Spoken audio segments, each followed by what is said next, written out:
On the Frontline, proudly brought to you by UT Life Insurance.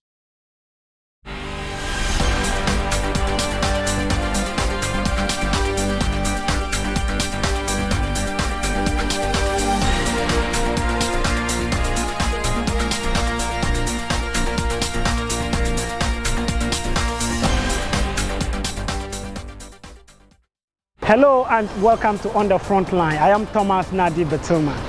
In Ghana, the ultimate purpose of marriage is to bring forth children to perpetuate family name and traditions. Children also serve as economic support for aging parents.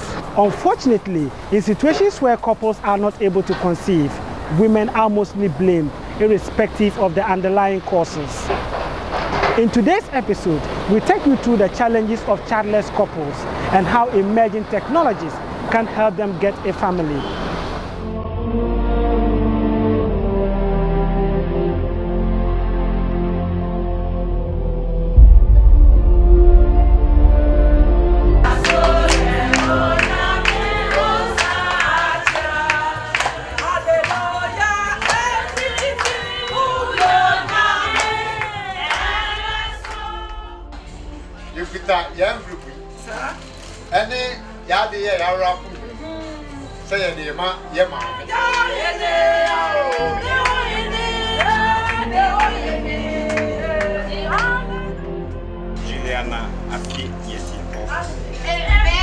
This ring is a token of my love for you.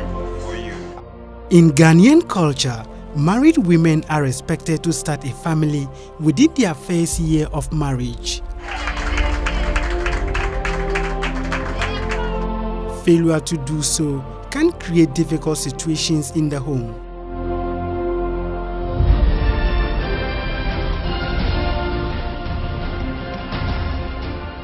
Medical experts say that about 25% of sexually active women who are not using birth control measures will become pregnant in the first month and 80% within 1 year. Children are indicators of a man's wealth and prosperity in the community. Men without children do not receive the same respect as fathers. Some men are excluded from leadership roles in their communities because they do not have a child. According to the World Health Organization, 1 in every 4 couples in developing countries has been affected by infertility. Regardless of the medical causes of infertility, women receive most of the blame. They suffer personal grief and frustration, along with a social stigma and serious economic deprivations. Masiuba, Yana said, oh, 1 boy and 3 girls. And I Beman ne opinion. And I don't know me. On young way. But your moody nature, on my own ban, and I'm the last born and so.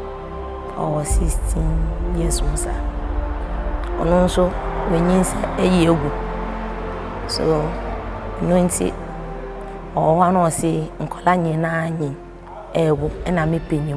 I know some people who, because of that, they will divorce their wives in marriage or as another woman. You see? So they can advise you, oh, haven't you seen your friend done that?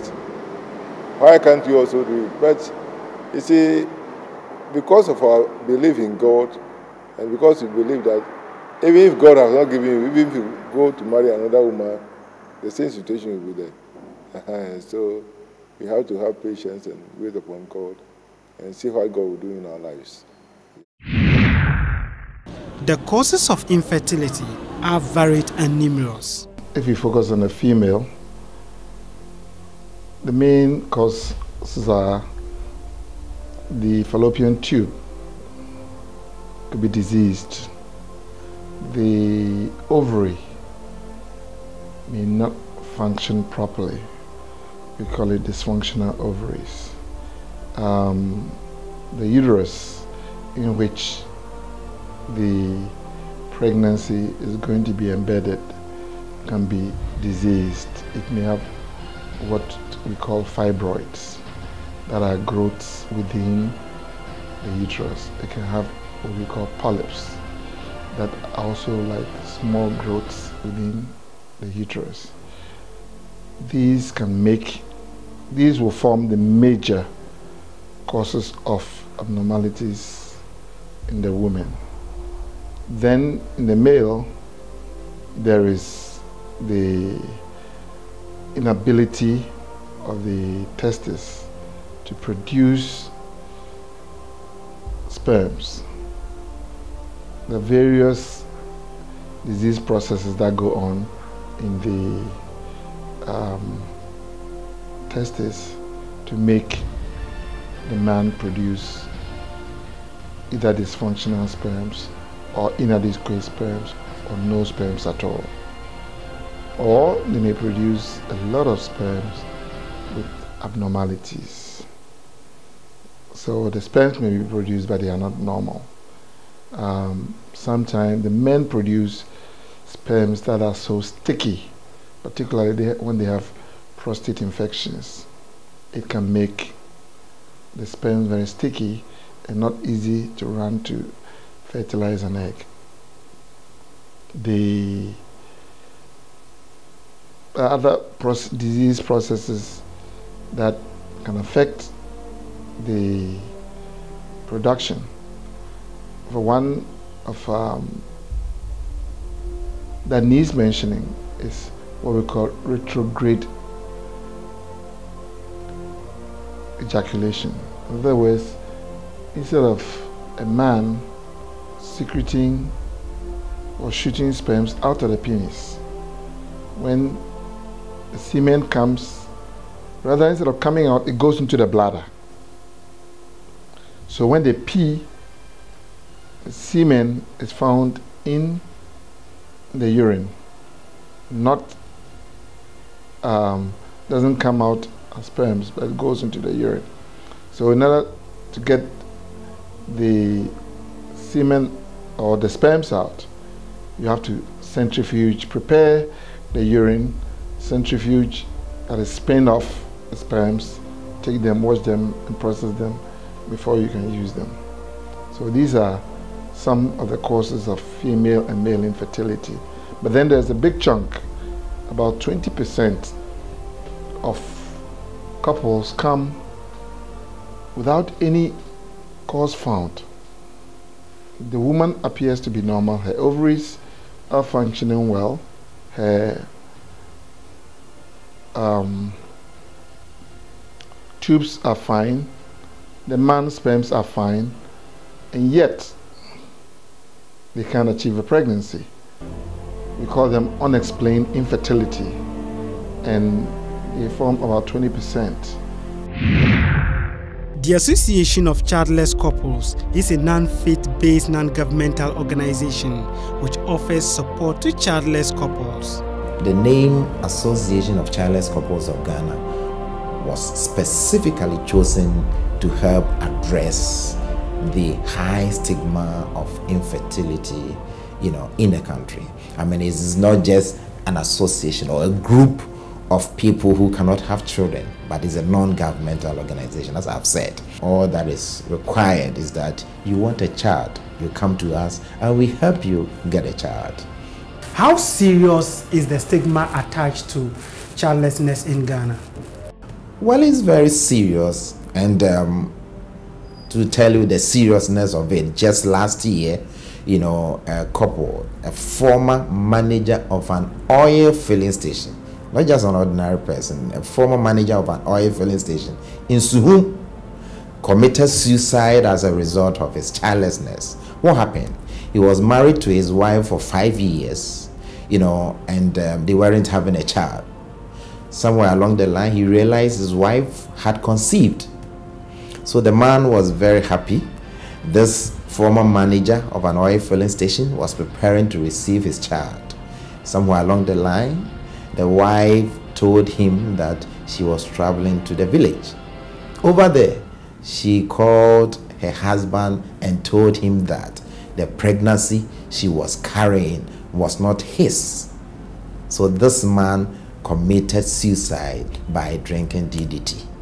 So you can see that the effects and the stigma on childlessness is so high that it can lead people to death, to their grave, in this part of the world. I mean, when I started this work, in fact, I had the impression, and that is the impression majority of people have, that it's only in Africa that, we have stigma on infertility, but that is not true. I mean, I've cited instances. I mean, we are working in tandem, in collaboration with all our, sister organizations across the world. And as I said, there is stigma on childlessness everywhere in the world.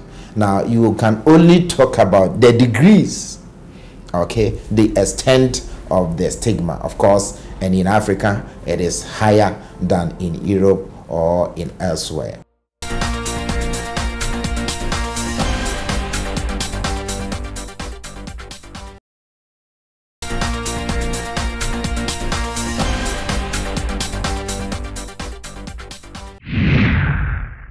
Available statistics from the Ghana Statistical Service shows that more than 50% of divorce cases involves childless couples. If over 50% of divorce cases do not have issues, then it means that people are hiding behind that to come out, to come out with other reasons to seek for divorce. It means if as religious leaders, as stakeholders, we will all come together and help couples who want children to have children, we could, one, save a lot of marriages, we could bring down domestic violence, and we could also reduce HIV/AIDS.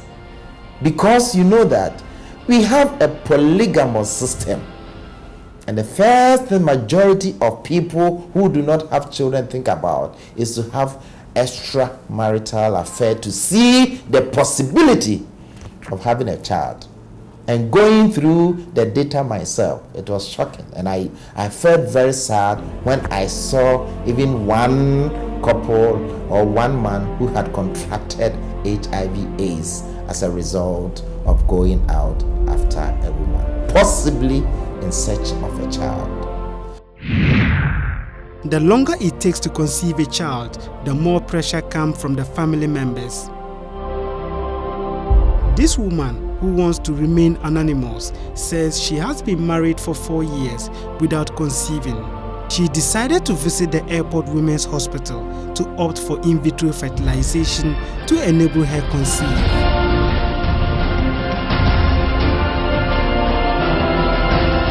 You are aware that we've checked the eggs, and we got enough eggs. We got about 8 after the injections. So we are now going through the process where we will be taking the eggs from your abdomen. Okay. We're going to give you an injection to make you slightly sleepy.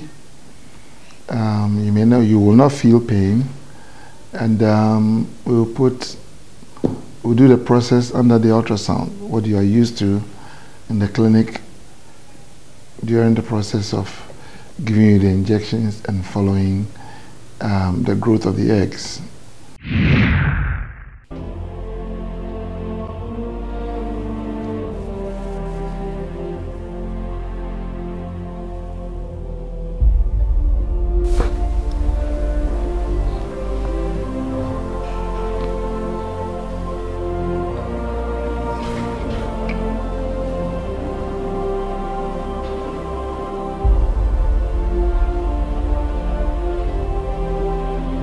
Theater to retrieve the eggs.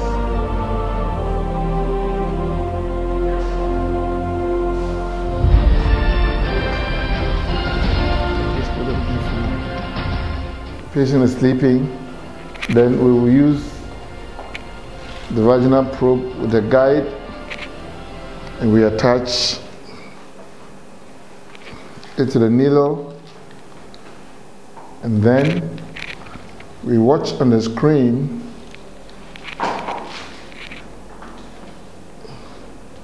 and take the eggs. And as I take the eggs out with a needle. I give it to her, and she takes the eggs and puts it here, and then the embryologist, who is sitting in the other room, would pick it up. As the embryologist, I pick the sample doctor retrieved from the lady, the fluid sample, okay, and then I quickly place it here in this heating stage. I pick the eggs from the initial fluid sample, that's the follicle fluid. I will then have to quickly transfer it into a new media, which we call the GIVF plus. Okay, so and this media comes enriched with nutrients to support the eggs development and then maturation. Yeah, and then after which quickly I'll have to transfer it safely into the incubator for maturation, and which takes a maximum time of 4 hours.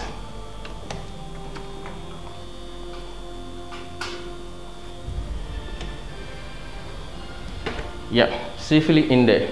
Then after 4 hours, I will then come and then inseminate the egg with the sperm of the husband. After which, we will have to wait for 16 to 18 hours to confirm whether fertilization has taken place. And then after fertilization, then we will start monitoring the development of the embryo. Because after fertilization, then we know what the embryo has started development. And then this takes place in two forms. We have the day 3 and then we have the day 5. On the day 3, the doctor can decide when development is good enough with the embryo, we can implant. And then on day 5, we are assured of what good development. That is the embryo fully reaching its potential, and then we can implant. Then from there, the doctor will take it, and then the usual scan, the medication, and everything follows from there. I think I've been married for 3 years now, and my family and my husband's family, the pressure on me is too much. So a friend introduced me to a gynecologist, one gynecologist named Dr. Annie. So I came to see him, and he spoke about this IVF. So I went to my husband and discussed with him. So we came to see the doctor for him to counsel us, and I think it was good, and we decided to do it. Currently, the cost of in vitro fertilization in Ghana, excluding the necessary examinations, is more than 9,000 Ghana cedis. But a new method found by Belgium scientists and fertility experts seek to reduce the price to less than 1,000 Ghana cedis. We are anticipating that the price will come to about 600 cedis. You know, if you exclude, of course, the examination and, you know, a few things from that. So by the end of this year, we hope to set up that facility in Ghana. We are working seriously, you know, to set up the low-cost IVF method for everyone to have a child. There are other treatment options available to childless couples.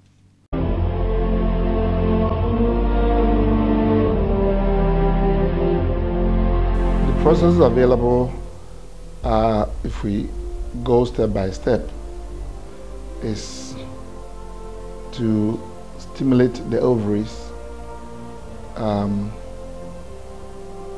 and then encourage them to have a timed intercourse.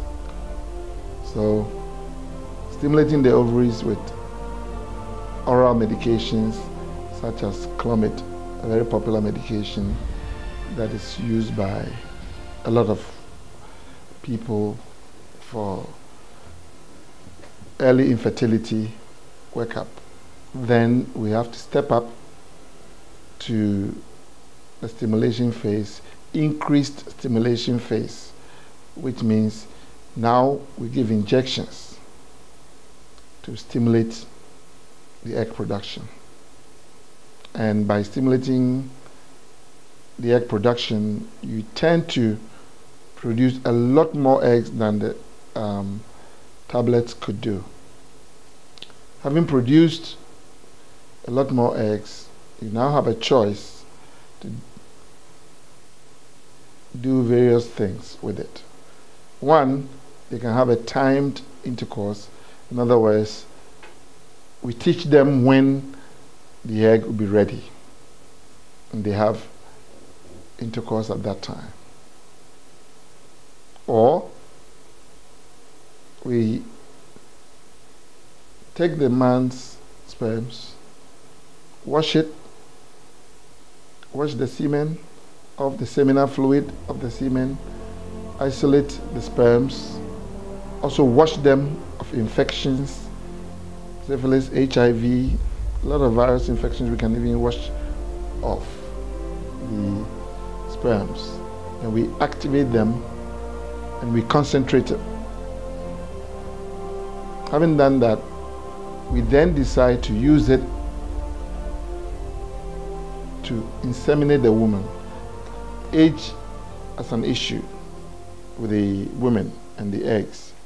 As the woman ages, her eggs also age, and the quality of the eggs are not as good.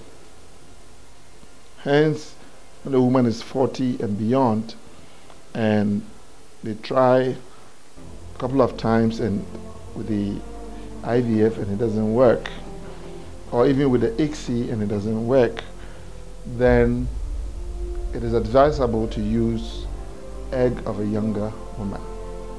And that process is what we call the egg donation.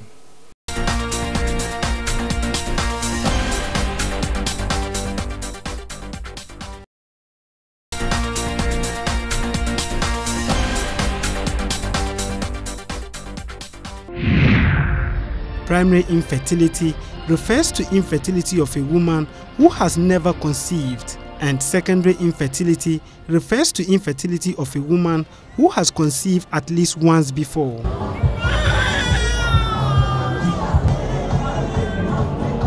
This lady, after she gave birth to her first child, developed complications and was unable to conceive.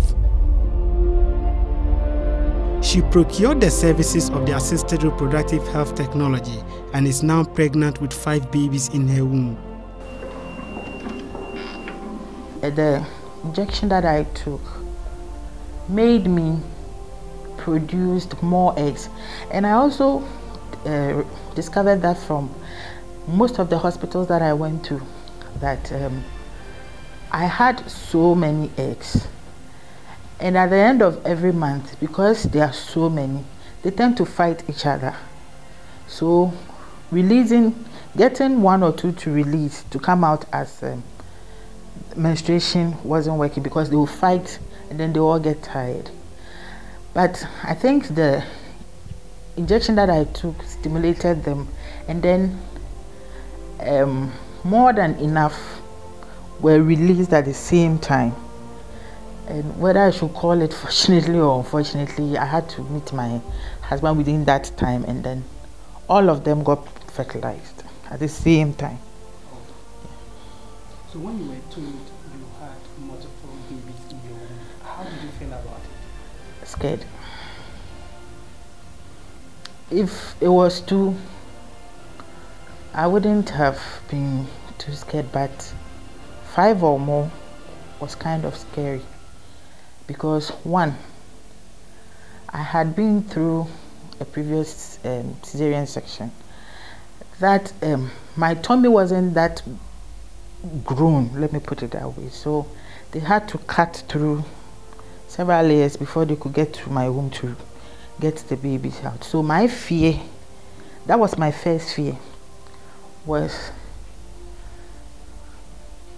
like, as I was thinking, as my tummy kept on expanding, the wound might open. We observe her blood pressure, the heart rate of each babies, because they are many, to see if really they are there and they are alive and kicking. So we check one after the other, and then you give her bed rest. Her husband has a word of advice to the public. Like at times they put pressure on the people, and in view of that, it makes them goes beyond the doings of God. So to me, I think it would be more appropriate for people to live it and for them to know that it's only God who blesses. The adoption and use of assisted reproductive health methods to help couples conceive remains a controversial issue within religious circles. I always raise questions and religious leaders are not able to answer. 1. Where did we all come from as human beings? We are made to understand that we all came from Adam and Eve. It simply means that all of us in this world are coming from one source, one blood. There is only one blood flowing through us. So people married are already married to their siblings. So if for a reason you are faced with infertility, then you are asked to rely on a donor sperm or donor egg from, one of your brother or your sister. Ask yourself, how different is it? Is it wrong?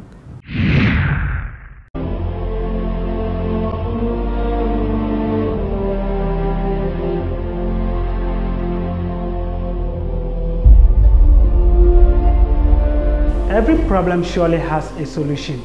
The world has advanced to a level where new technology can help childless couples to conceive.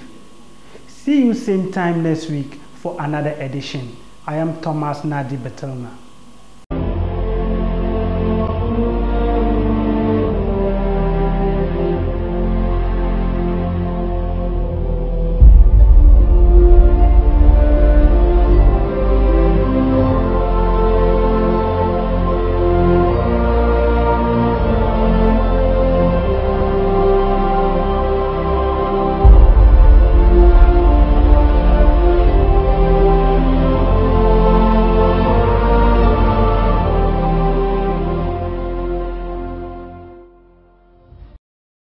On the Front Line, proudly brought to you by UT Life Insurance.